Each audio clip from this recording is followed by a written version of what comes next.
Bonjour, je me présente, je suis Ronald Guillaumont, retraité de la gendarmerie et gilet jaune depuis le 27 novembre 2018.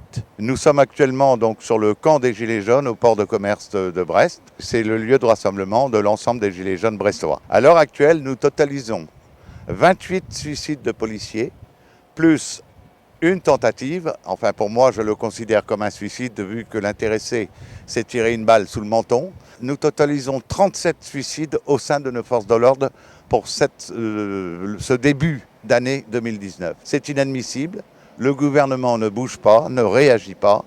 Les syndicats de police principaux, c'est-à-dire Alliance, SGP, Police, etc., commencent à bouger. Depuis très longtemps, beaucoup de syndicats de policiers, de petits syndicats, Vigie par exemple, se plaignent donc de cette situation. Malheureusement, ce que on entend trop souvent de la part de nos autorités, c'est que les suicides sont pour des causes familiales, c'est des causes personnelles, mais ça c'est beaucoup trop facile.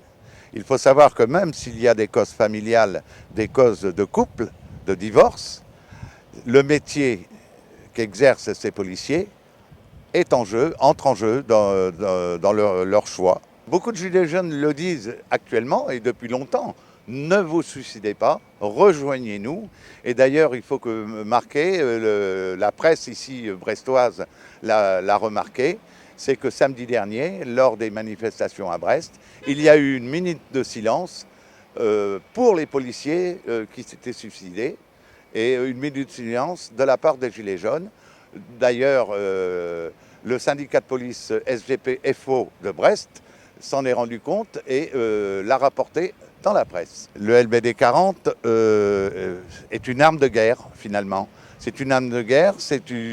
Nous sommes le seul pays européen à l'utiliser. Et d'ailleurs, la manière dont ils sont utilisés, en tant qu'ancien membre des forces de l'ordre, je suis contre. Pourquoi ? Parce que cette arme, c'est une arme de défense et non pas une arme qui devrait être utilisée de manière agressive. Moi, je ne vois pas l'utilité de tirer des LBD quand le policier sa vie n'est pas en danger, quand il n'est pas attaqué.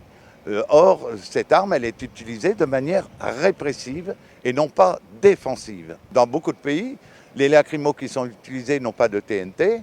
Et nous avons vu plusieurs reportages, que ce soit sur Facebook, que ce soit à la télévision, où il y a eu des blessés très très graves, justement par la TNT qui est contenue dans ces grenades et qui envoie des éclats très durs qui peuvent tuer, qui peuvent blesser gravement, mais qui peuvent tuer également. C'est comme les grenades de désencerclement. Bon, d'ailleurs, elle porte bien son nom.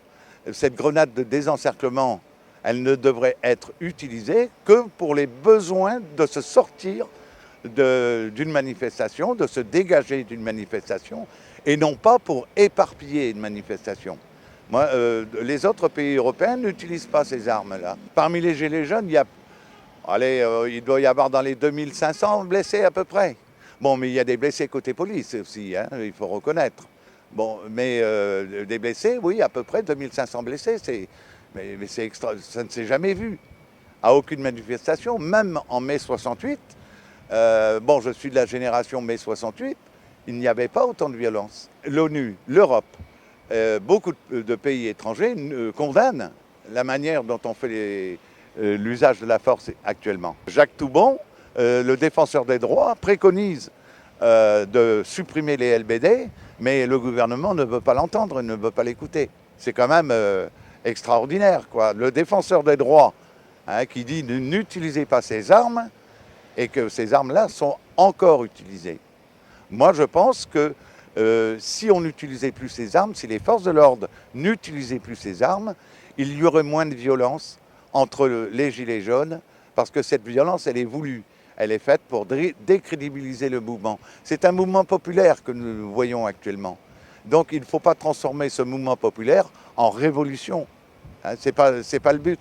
Il faut que le gouvernement écoute les gilets jaunes et fasse le nécessaire pour qu'il y ait moins de pauvreté, qu'il n'y ait plus de gens dans la rue.